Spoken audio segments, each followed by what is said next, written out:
क्या एमपी में बीजेपी ने खेला हिंदुत्व कार्ड? मोहन यादव के सीएम बनते ही मचा घमासान। आखिर शिवराज ने क्यों बनवाया मोहन यादव को सीएम?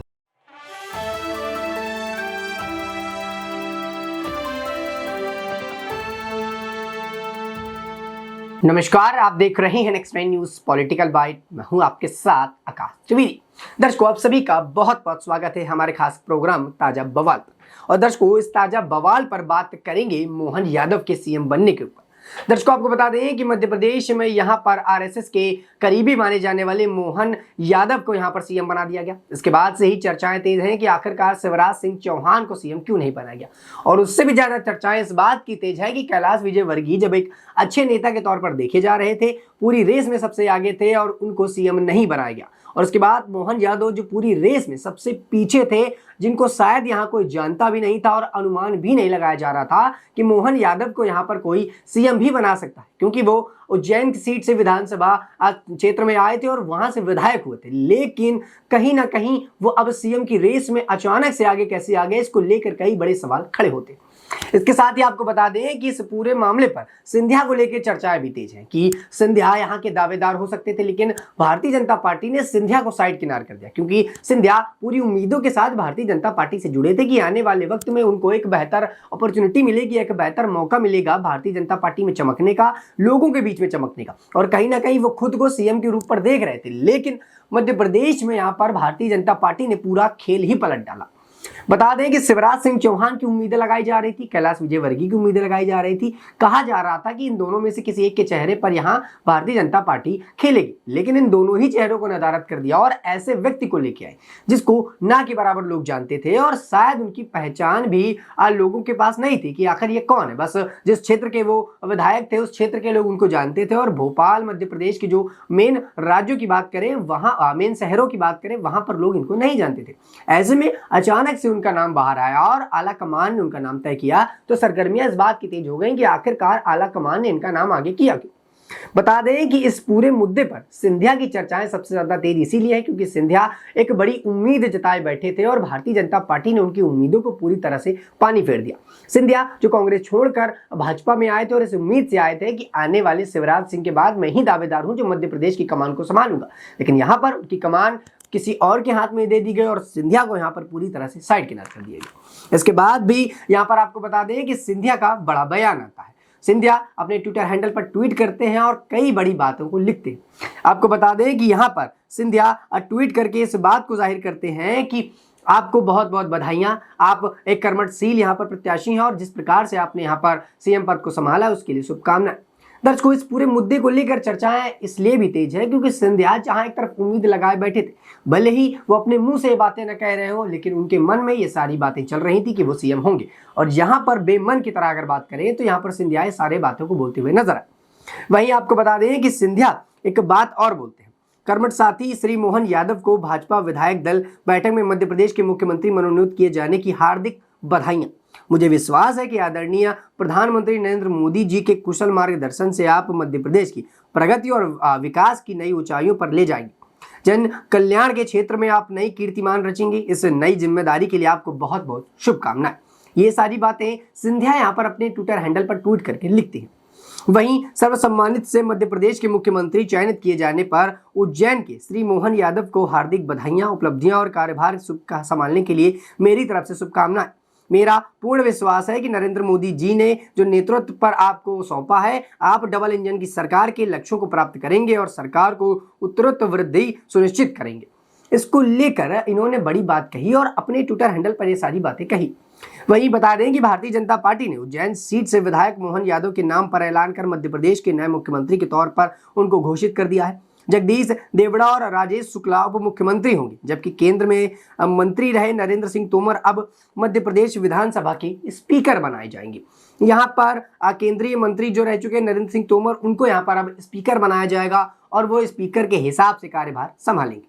वहीं मोहन यादव ने जो राजनीति की शुरुआत की, दर्शकों उसके बारे में थोड़ी सी यहाँ पर चर्चा कर लेते हैं। तो 1882 में माधव साइंस कॉलेज से उन्होंने पूरी की थी और वो वहाँ सचिव और सह सचिव अध्यक्ष बने रहे। फिर 84 में एवीबीपी ज्वाइन की।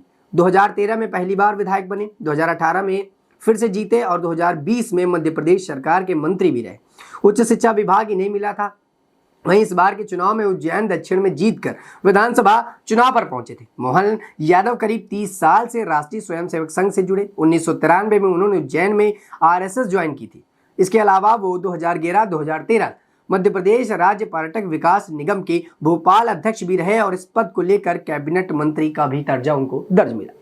इसके साथ दर्शकों आपको बता दें कि यहाँ पर बीजेपी ने जिस तरह से मोहन यादव पर दाव खेला है, वो कई बातें यहाँ पर उठाता है और कई सवाल के साथ जो है खड़ा होता है कि आखिरकार मोहन यादव को यहाँ पर सीएम बनाने की क्या जरूरत। आपको बता दें कि यहाँ पर आरएसएस से काफी ज्यादा करीबी बताए जाते हैं मोहन यादव, ये एक बड़ी वजह रही। दूसरा, यहाँ पर जो पुराने नेता रहे यानी कि पुराने जो सीएम रहे शिवराज सिंह चौहान, उन्होंने इस पूरे मुद्दे पर ही उनको आगे रखा।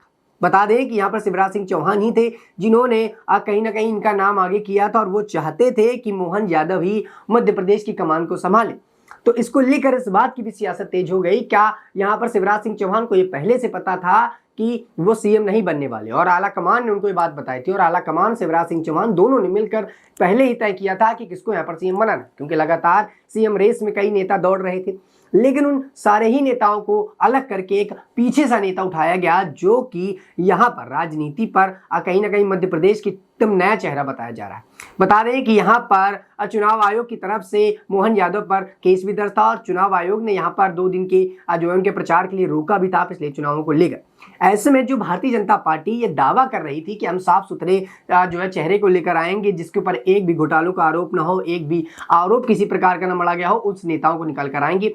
तो ऐसे में उनके जो भी नेता निकल कर आ रहे हैं उनमें से ऐसा कोई भी नेता नहीं जो पूरी तरह से साफ। लेकिन भारतीय जनता पार्टी यहाँ पर 2 तरीके से खेलना चाहती है। बता दें कि एक तो यहाँ पर हिंदुत्व कार्ड के रूप में यहाँ पर इनको उतारा गया, दूसरा यहाँ पर आरएसएस के काफी ज्यादा करीबी बताए जा रहे हैं और आरएसएस से जुड़े रहे। तो इसका एक बेनिफिट जाता है लोकसभा चुनाव के लिए वोट बटोरने का, क्योंकि ये एबीवीपी से जुड़े रहे, एबीवीपी के अध्यक्ष रहे। तो यहाँ पर जो कॉलेज यूनिवर्सिटीज जो उस क्षेत्र में आते हैं वो सारे युवाओं का वोट है। बता दें कि आप एक विधायक होने के बाद भी इतने वोट नहीं बटोर सकते जितने आप एक कॉलेज यूनिवर्सिटी के छात्र संघ से अगर जुड़े हुए हैं, वहां के युवाओं से जुड़े हैं, तो वो आपको वोट दिलाने में बहुत बड़ा सहायक हो सकते हैं। और इसीलिए भारतीय जनता पार्टी ने पूरा दिमाग लगाया और यहाँ पर केंद्र के चुनाव के लिए उन्होंने से सारा दाव खेला। मोहन यादव जो कि यादव वोट बैंक को संभालेंगे, ओबीसी को लेकर यहाँ पर पूरा वोट बैंक साधने की कोशिश की। इसके साथ आरएसएस से जुड़े रहे। इसके अलावा वो एबीवीपी के अध्यक्ष रहे, जो कि एबीवीपी काफी ज्यादा एक्टिव माना जाता है देश के अंदर। छात्र संघ के नेता हमेशा से ही, छात्र संघ के युवा इस पूरे राजनीति में एक्टिव रहते हैं और शुरुआती दौर से ही ये पूरी राजनीति में एक्टिव रहे। तो कई वजहें रही जिसकी वजह से भारतीय जनता पार्टी ने इनको यहाँ पर उतारा।